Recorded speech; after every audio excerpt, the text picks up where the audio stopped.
Doesn't match. Car's too nice. That's the first sign. No warning. No explanation. Just a white cop staring down a black woman, like she'd stolen the right to exist. What he didn't realize was that she wasn't lost. She was on a federal mission, and the device beside her could trigger the exposure of the nation's most dangerous shadow network. So the question is, when the system targets one of its own, what does that say about all of us? Which part of the country are you watching from? Could someone like Jordan be pulled over in your neighborhood? Waving and welcome to Mr. 7 Stories. Drop a comment with your location. If you care about justice, subscribe now, because today's story is not just about a traffic stop. It's about power, truth, and a system about to break. Let's begin. Morning in Ridgemont, Virginia was unusually quiet. The first rays of sunlight skimmed across the asphalt of North Park Avenue, casting a golden hue on the windshield of a matte black Yukon XL SUV gliding through the suburbs. There were no special markings on the vehicle, no government plates, no federal tags. Just a borrowed car, carefully chosen precisely for its anonymity. Behind the wheel was Jordan Wells, 44, one of the most seasoned agents of the Federal Cyber Defense Bureau, an elite national cyber intelligence agency. Beneath the gray athletic jacket and plain jeans, no one could see her past. 2 decades battling digital terrorist networks. Led coordinator of Operation Nova, one in Eastern Europe, the one who decrypted Flare 7 in under 72 hours. Today wasn't just another meeting. In 3 hours, she would lead an emergency briefing at FCDB Command Center, Capital HQ. Inside, top secret data from a cyber attack, one that could compromise national infrastructure, was being analyzed. And in the passenger seat beside her, a Vault Key S9 encryption device. The only interface that could unlock the Omega lock file, recovered just last night by counterintel. Her hands gripped the steering wheel calmly, eyes flicking to the rearview mirror now and then, an old habit. The instinct honed from years in hostile zones never fully faded. A quiet hum in her nerves, like the ticking of a clock in the dark. Something didn't feel right. She couldn't name it yet, but it was there. At the intersection of Cypress Bend, she stopped at a red light. About 50 feet away sat a police cruiser on the curb, its lights faintly flashing, though the siren was off. Inside were 2 officers. Detective Wade Kershaw, 46, cold stare, furrowed brow, always looking like the world had let him down. And beside him, Noah Gaines, just 31, green, but already beginning to see the cracks in the system. Wade had one hand resting on the wheel, eyes locked on Jordan's SUV. Not for a traffic violation. Nothing illegal. But Wade survived by suspicion. It's what kept him alive, and what had long since pulled him off the path of justice. That SUV looked too clean, too expensive. No local Ridgemont plates. To him, it didn't belong here. That car doesn't fit, Wade muttered, already reaching for the onboard keyboard. Noah glanced over but said nothing. He was used to that kind of judgment. Evidence optional. The screen lit up. The vehicle wasn't registered to the woman driving it. Doesn't match, Wade murmured, a thin smile creeping across his face. That's the first sign. The light turned green. Jordan pressed the pedal. The SUV rolled forward. Behind her, the patrol car's light snapped on. A siren tore through the quiet of the neighborhood. In the rearview mirror, Jordan saw red and blue flashing in her eyes. That uneasy feeling in her chest was no longer just a whisper. It surged, but she didn't panic. She tightened her grip on the wheel and slowly pulled over. A long, deep breath, not from fear, but because she knew the real battle hadn't even begun. The matte black SUV eased to a stop by an old row of oak trees. Jordan cut the engine, rolled the driver's side window halfway down, then placed both hands on the steering wheel, a move every seasoned agent of color knew by heart, not because the law demanded it, but because survival did. The patrol car came to a slow stop behind her. Red and blue lights still flashed. Jordan looked in the rearview mirror and saw Detective Wade Kershaw step out first, his right hand resting loosely on the grip of his gun. His stride wasn't hurried, but his eyes carried something tight and rigid, the weight of an old, deeply rooted prejudice. Noah Gaines followed behind, slower. His gaze kept shifting, from Jordan to Wade and back again. He didn't look comfortable, but he kept walking. Wade approached the window, never taking his eyes off Jordan. "Good morning, ma'am," he said, voice dry like gravel. "Do you know why we pulled you over?" Jordan kept her tone steady. "I'm not sure, officer. Did I commit a violation?" Wade nodded slightly toward the cruiser's dash display. "This vehicle isn't registered to you. That concerns me." Jordan gave a small nod, her hand still on the wheel. "That's correct. This vehicle is federal property, loaned to me this morning by a colleague from the Federal Cyber Defense Bureau. I'm Agent Jordan Wells, en route for official duty. If needed, I can show you my credentials." Wade squinted, lips curling into a skeptical smile. "FCB, huh?"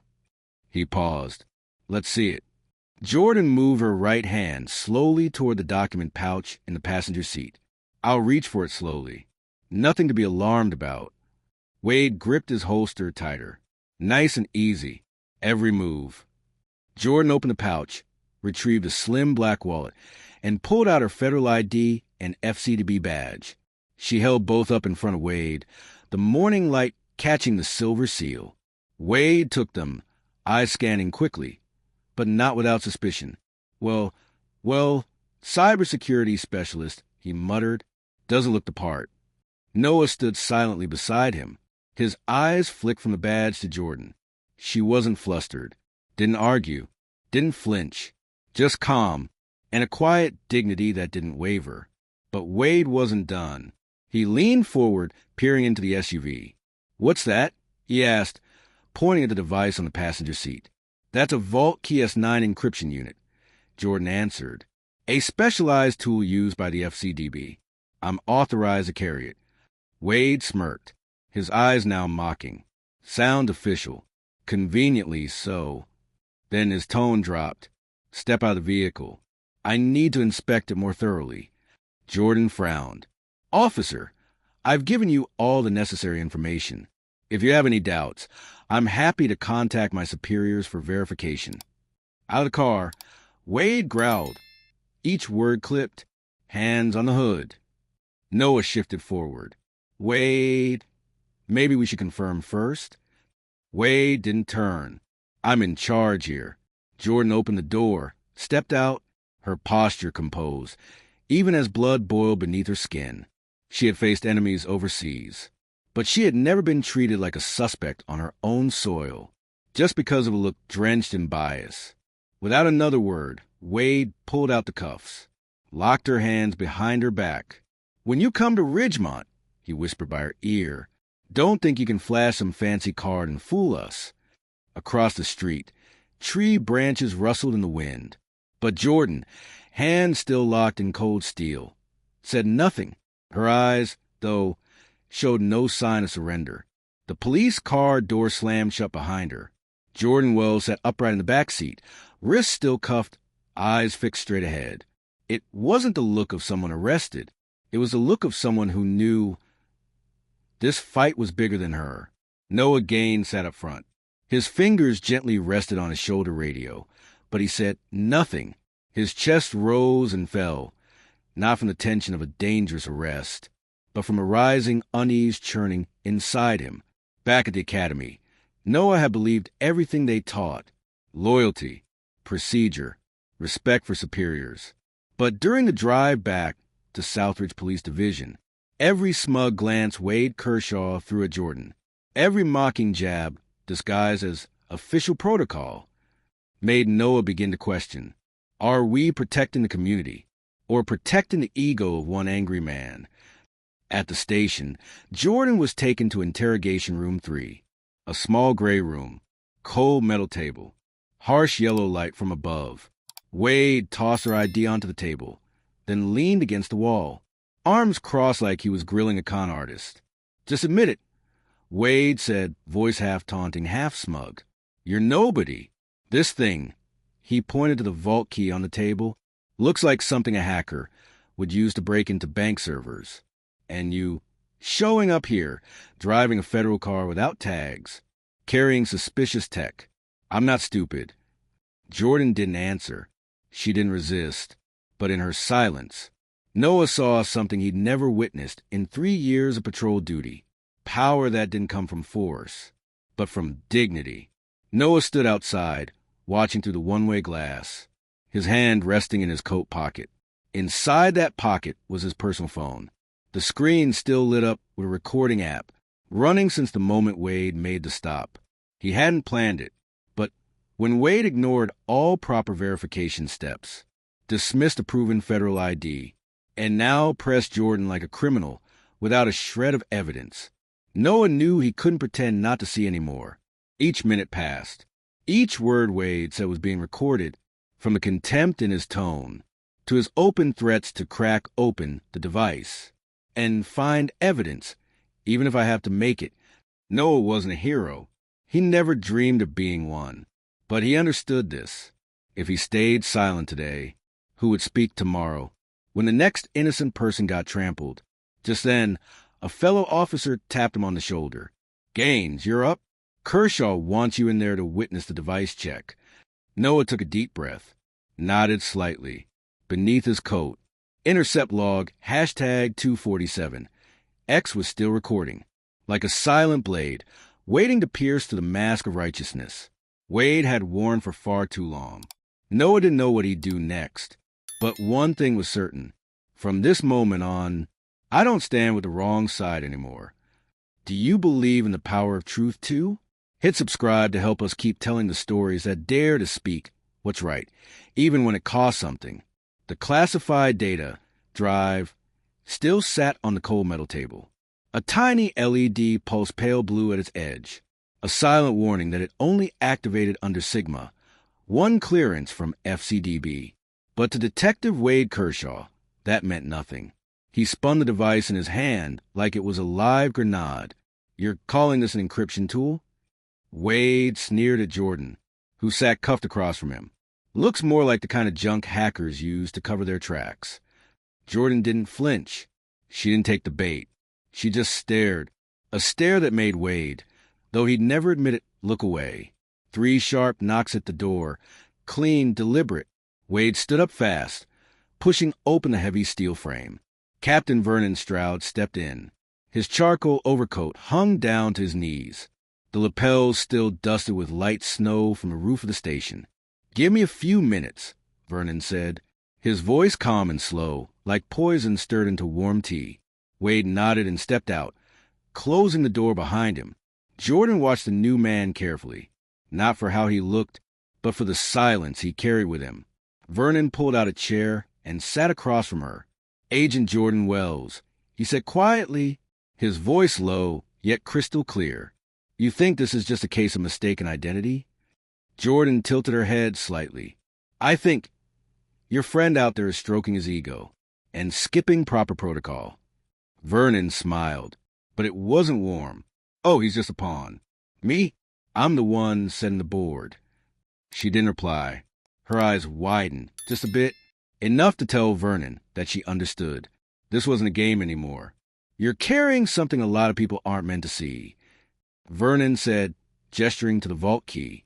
"And if I'm right, you were heading to a briefing about Omega Lock, weren't you?" No one outside the FCDB and top-tier intelligence circles should even know that name.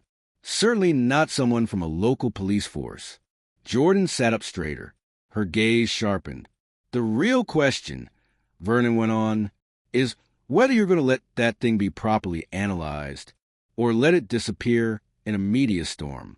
Your name smear across headlines as the FCB mole?" The air in the room thickened, like even the oxygen was being surveilled.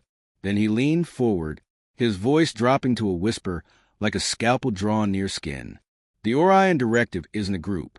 It's an ecosystem. Courts, corporations, media, banks, they all run smoothly because we keep it that way. And if you keep playing hero, trying to expose the truth like some movie character, you'll be the first one crushed." Jordan didn't blink. She'd stared down terror leaders, foreign agents, and state-level cybercriminals. But what made her skin crawl wasn't a threat. It was the way he said it. Calm, methodical, unashamed. "You just made a mistake," she said, her voice soft as a blade. "I know who you are now, and I know who's pulling your strings." Vernon stood, adjusting his collar. "You don't get it, Jordan. There's no right or wrong here, only who controls the narrative first." Then he walked out, leaving Wade waiting on the other side. But what he didn't know was that in the monitoring office upstairs, Noah Gaines had just replayed the audio log he'd secretly stored. Vernon Stroud's voice echoed through the earpiece. "The Orion Directive isn't a group. It's an ecosystem." Noah closed his eyes for a moment. Then he opened the storage folder and renamed the file Intercept Log #247X. And for the first time in his life, he understood. Sometimes conscience arrives late, but once it does, it never turns back. By noon, tension at Southridge Police Division was tight as a drawn wire. No one could quite say why the atmosphere had shifted so suddenly, only that every whispered conversation stopped when a man in a gray suit walked through the front doors. Grant Mallory, 51, senior agent with the Federal Cyber Defense Bureau. He had once trained tactical response units across the government. More importantly, he had stood beside Jordan Wells for over a decade through classified operations few even knew existed. His face didn't need emotion. His presence alone shrank the room. With a thick case file in hand, he walked down the corridor like the only person with authority there. A young officer hesitantly stepped forward. "Excuse me, sir, can I help?" "Take me to the officer responsible for the detainment of Agent Jordan Wells," Grant said. His voice wasn't loud, but it landed like a gavel on a conference table. Right now, inside the duty office, Detective Wade Kershaw was flipping through his interrogation notes, trying to tweak a few lines in the report. He hadn't expected this, and he wasn't ready. But when the door burst open, and Grant Mallory's shadow filled the doorway, he knew there would be no escape. Grant didn't sit. He placed the case file down with precision, then pulled out his FCDB badge and an official verification letter. "My name is Grant Mallory. I'm here on behalf of the Bureau to assert the legal rights of Senior Agent Jordan Wells. You're detained both a federal agent and federal property, without a warrant, without proper federal clearance, and without notifying the supervising agency. You have 60 seconds to begin correcting that mistake." Wade raised his brow, trying to project calm. "We were operating within local protocols. She was acting suspiciously and had in her possession a device that posed a potential data threat." "You're referring to the Vault Key S9? Grant cut in, his voice now cold steel. "Issued by the federal government, registered under Sentinel Grid protocols, a system that I personally oversee." Wade hesitated. A flicker of uncertainty passed over his face. "We weren't able to verify that at the time." Grant stepped closer. His tone dropped, now darker, more pointed. "Not being able to verify is one thing. Unlawful detention, coercive questioning, and fabricating accusations is another. And if you think the FCDB is going to let this slide, you may want to recheck your understanding of both reality and decency." Outside the office, Noah Gaines listened closely. Every word Grant spoke only confirmed what Noah already knew. Real power doesn't shout. It just speaks the truth, and truth speaks for itself. Wade looked down, his expression still defiant. But beneath that defiance, a rising current of fear was starting to take shape. "We were protecting the community from a potential threat," Wade muttered. Grant nodded slowly, as if committing every word to memory for his report. "Then let me remind you, you just detained a federal agent in the middle of a classified emergency mission. And if she's not released immediately, not only will I report this, but the Federal Integrity Office and the Office of the Inspector General will receive a full account of your abuse of authority." The air in the room grew heavy. Wade stayed seated. His eyes burned with frustration, but buried beneath it, the panic had begun to bloom. Outside, Grant adjusted his tie and stepped out of the office. He turned to a nearby officer on guard. "Bring Jordan Wells out. She doesn't belong here." Then he looked toward the ceiling-mounted camera and spoke quietly, almost as if to the people watching on the other side. "The game just changed sides, gentlemen." The holding cell door clicked open with a dry snap. Jordan Wells stepped out, wrists still bearing the red imprints from the cuffs, but her posture unbroken. Grant Mallory walked beside her, his sharp gaze scanning the room, as if etching every face into memory. At the end of the hallway, Detective Wade Kershaw stood with his arms crossed, leaning against the wall. The smug look was gone, replaced by a face hard as granite, like someone choking down a bitter pill. But deep down, Wade hadn't accepted defeat. That afternoon, as the station began to empty, Wade returned to his office. He shut the door, pulled the blinds, and locked the latch. The lights dimmed, leaving only the pale blue glow of the screen, washing over his face. The face of a man who refused to let go. From the bottom drawer, he retrieved the key to restart a new kind of war, the very device he had hidden after Jordan's release. Despite Grant Mallory's authority and official documentation, Wade had never turned in the vault key. "If she's really innocent," he muttered, "then I'll create the crime." He plugged the device into a separate laptop, one completely disconnected from the station's network. The screen blinked, requesting authentication. Wade entered a manual string of commands, then accessed a simulator, a gift from a prior arrangement with an outside hacker collective. With a few keystrokes, he began crafting an imitation, a false dataset filled with malicious code, mock files suggesting illegal access to national transportation infrastructure, all of it to be recovered from the vault key. He knew he was crossing a line, but that line to him had long since faded. If Jordan Wells is accused of breaching a national system, he thought, no one will care that she was the victim. Outside, the lights of Ridgemont were beginning to flicker on, but inside Wade's darkened office, a new manhunt was quietly being born, one that didn't need real evidence, just a story, plausible enough for the press. Meanwhile, just a few blocks away, in the parked FCDB vehicle, Jordan sat quietly, her hand tightening around the file Grant had handed her. "You're sure you won't stop?" she asked, her eyes fixed straight ahead. Grant didn't answer immediately. He looked into the rear-view mirror, catching the red glow of Southridge Police Division, fading into the distance. "Wade Kershaw," he replied. "He's the kind of man who doesn't accept being proven wrong. To him, being exposed isn't the end. It's a reason to retaliate." Jordan nodded slowly. "Then we move first." Grant turned to her. "You already figured it out?" "No need to guess," she said. "I saw that look in Sarajevo. The kind of man who doesn't care about rules, only about avenging a bruised ego." A beat of silence. Then Jordan added, her voice low but firm, "If he plans to turn the vault key into a trap, then it's time he learned who he's really playing with." And inside a secured archive, intercept log #247. X had just been uploaded to a protected location, ready to slice through the theater of lies that was about to begin. Nightfall sank over Ridgemont like a leaden blanket. Inside a small third-floor apartment in Oakfield Heights, Noah Gaines sat motionless on the couch, the glow of his laptop casting pale light across his face, like a ghost haunting four silent walls. He was listening to the recording again. Captain Vernon Stroud's voice echoed cold and clear, each word hammering into his skull.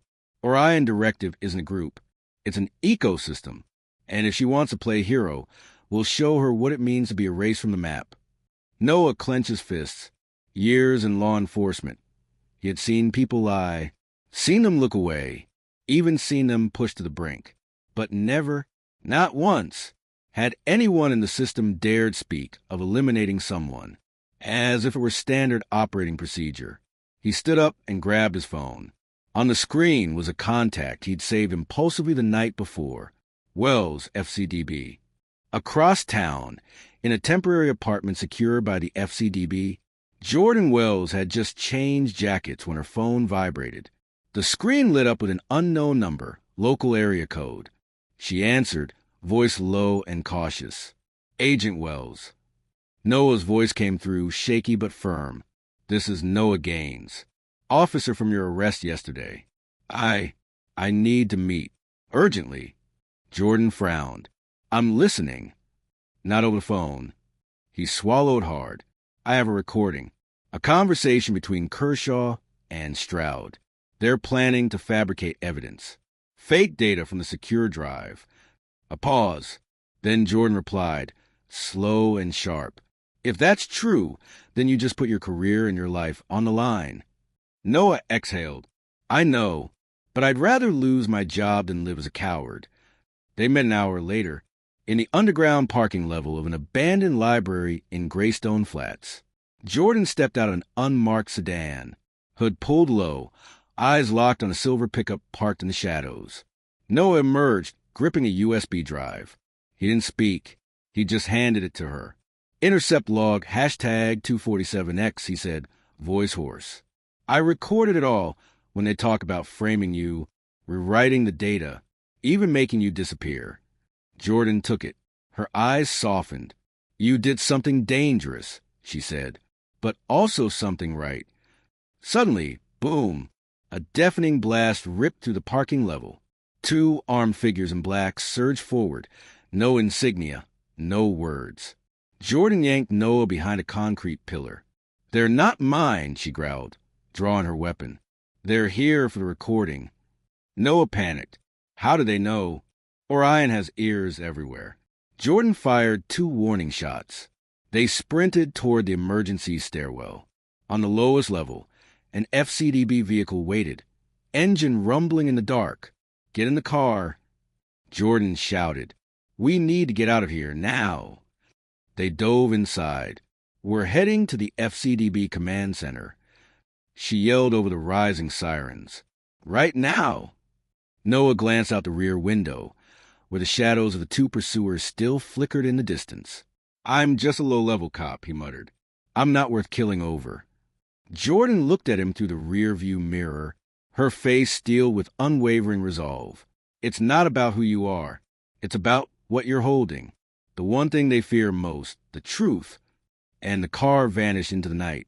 As the intercept log #247, X began its journey, one that could unravel the fate of a decaying system. Less than 24 hours after the ambush in the parking garage, the encrypted audio file, intercept log #247, X, was submitted to the Federal Integrity Office, FIO, along with a full incident report co-signed by Grant Mallory and Jordan Wells.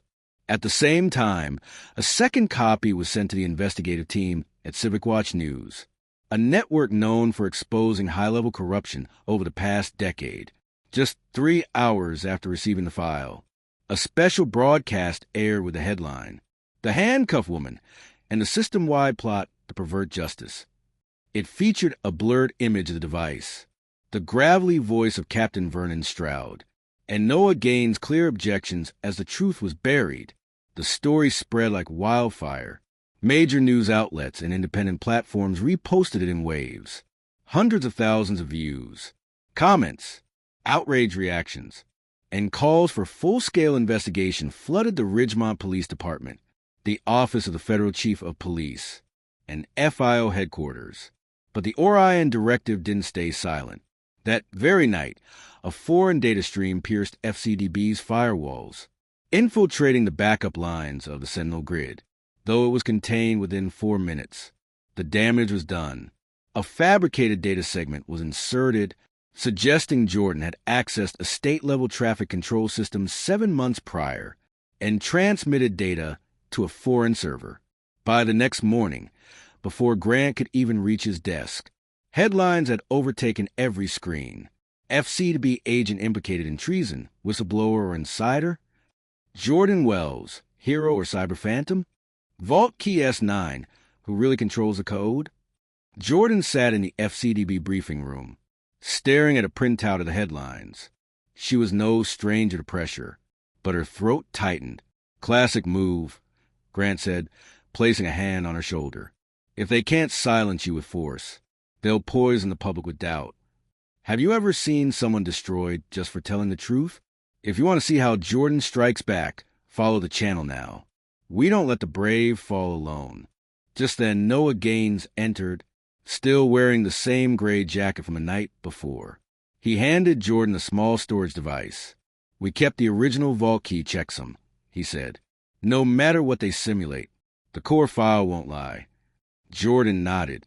"Then we strike back the right way." But before they could act, Noah's phone buzzed, unknown number. He picked up.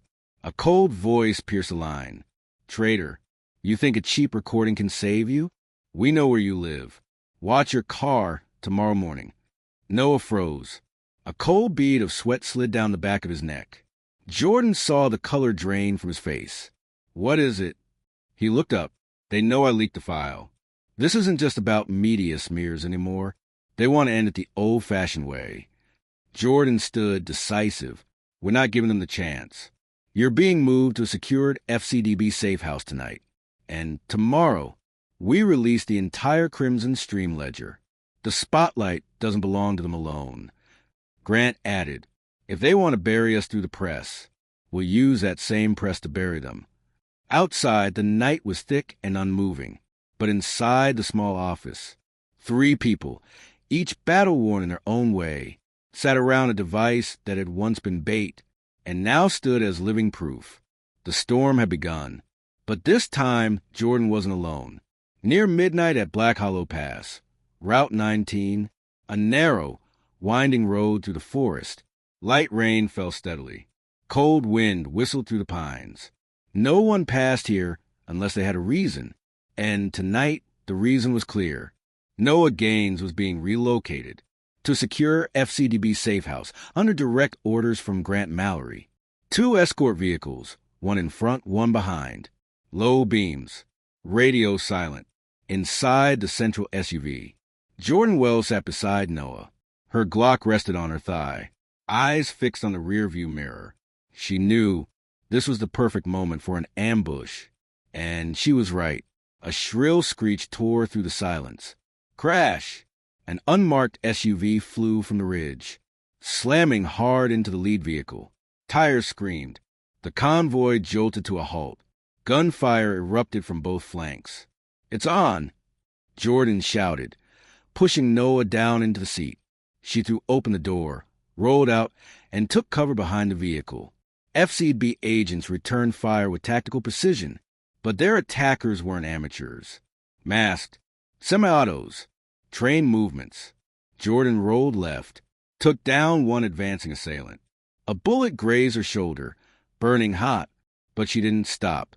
Through the haze of rain and gun smoke, a familiar figure emerged in the distance. Wade Kershaw. He didn't shoot. He just stood there, holding the real encryption device, as if waiting for someone. "Wade!"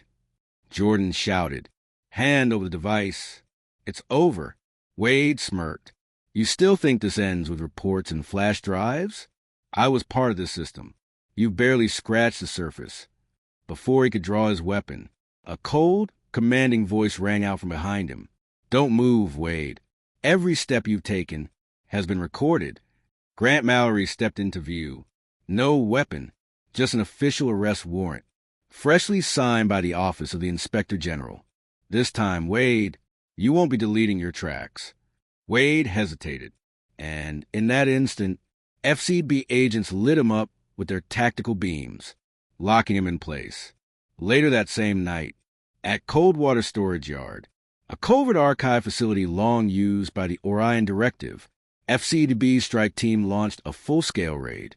With Wade in custody, they extracted coordinates from the recovered vault key, which led them directly to the place where truth had been buried. Inside the icy dark, they found it. Orion Archives, File 618C, thousands of files. Covert contracts, photographs, video clips, records of wire transfers from foreign accounts to election funds, propaganda media deals, and lists of politicians and corporate executives who had been bought off. The most damning document, the Crimson Stream Ledger, a detailed financial log tracking money flows from shell corporations into the budgets of 17 state and federal political campaigns over the past 10 years. Grant stared at the spreadsheet, his voice low. They weren't just controlling a region. They touched the core of our democracy. Jordan clenched her fists, dried blood still caking her wounded shoulder. "And now, we have everything we need to make them kneel. Behind them, Noah's gaze shifted from fear to something steelier. I used to think doing the right thing was enough, but doing the right thing in silence is just another form of cowardice. Jordan nodded. Tonight, we don't just fight back. We expose an entire system. And the misty forests of Ridgemont, once a veil for secrecy, were now torn open by the unforgiving light of truth. News spread like wildfire beyond Ridgemont, across newspapers, national broadcasts, and social media. One name surged to the forefront: Jordan Wells, senior agent of the Federal Cyber Defense Bureau, once unjustly arrested, now the central figure in one of the most sweeping insider exposes in modern U.S. history. The public erupted in outrage. Congressional hearings were launched. Wade Kershaw, Captain Vernon Stroud, and more than a dozen high-ranking operatives of the Orion Directive were arrested during the Coldwater storage yard raid. Footage of them, handcuffed, heads down, being escorted through federal court hallways, aired nationwide, with evidence from a Crimson Stream ledger and Orion archives. File 618-C, a network of political money laundering, media bribery, and election data manipulation, was laid bare for the American public. At Civic Watch News, a veteran editor looked into the camera and said softly, they believed controlling power meant controlling truth. But a single USB, a recording, and one voice that refused to stay silent changed everything. In Washington, inside the Grand Hall of the FCDB Command Center, Jordan stepped up to the podium during the national recognition ceremony. She wasn't in uniform, no medals, just a simple ash-gray coat and eyes still shadowed by sleepless nights. But when she began to speak, the entire room held its breath. This victory doesn't belong to me, Jordan said. It belongs to truth and to those who once lived in fear, but chose to stand anyway. She glanced at the seats below, where Noah Gaines sat beside Grant Mallory. Both nodded, a silent gesture of shared understanding. We can't call it justice system. If it only protects the most powerful, she continued, we need a system that protects those who have no one. And I believe each person in this room, by speaking the truth, has become the strongest protector of justice we could ever ask for. Jordan paused, her eyes glinting with a trace of emotion. She looked toward the front row, where one seat remained empty, the seat of a former teammate, lost during a mission long ago. I'm standing here because of those who can't be. She gently touched the badge pinned to her coat. And I will keep going, for them, for the justice they believed in. The applause rose, long and unwavering, that night, at the top floor of Lansing Tower in New York. City lights blazing far below. An older man sat motionless in front of a massive LED wall, his face shrouded in the gray mist of power and calculation. On the wall, a map of the United States, marked with red pins connected by black thread. Strategic influence points now lost. Luther Ainsley, once a senior data advisor to 3 U.S. presidents, once the architect behind National Data Command, now a puppeteer of unnamed power structures. As he watched Jordan's speech air live, he didn't show rage, no regret, only contemplation. He turned to the aide standing behind him. Plan D will need to launch earlier than expected. Wells isn't a candle. She's a wildfire, and fire spreads quickly. Yes, sir. Summon the coordination team in D.C. and monitor her. I don't want her taking a single step we don't know about. Meanwhile, in a small apartment on the southern edge of Ridgemont, Jordan sat alone by the window, watching the distant buildings under a wash of golden light. A soft breeze stirred the curtain, carrying the scent of wood and the early bite of autumn. She knew this fight wasn't over, but this time she wasn't alone. By her side stood Noah, an ordinary man who chose courage. Grant, a leader who stood firm when everything else fell apart. And the truth, finally brought into the light, even if long overdue, and most important of all, the lesson she would carry forever. Justice isn't a destination, it's a path. And no matter how many forces hide in the shadows, Light always finds a way. She smiled gently, then turned off the lamp. Tomorrow would be another long day, but this time she was ready.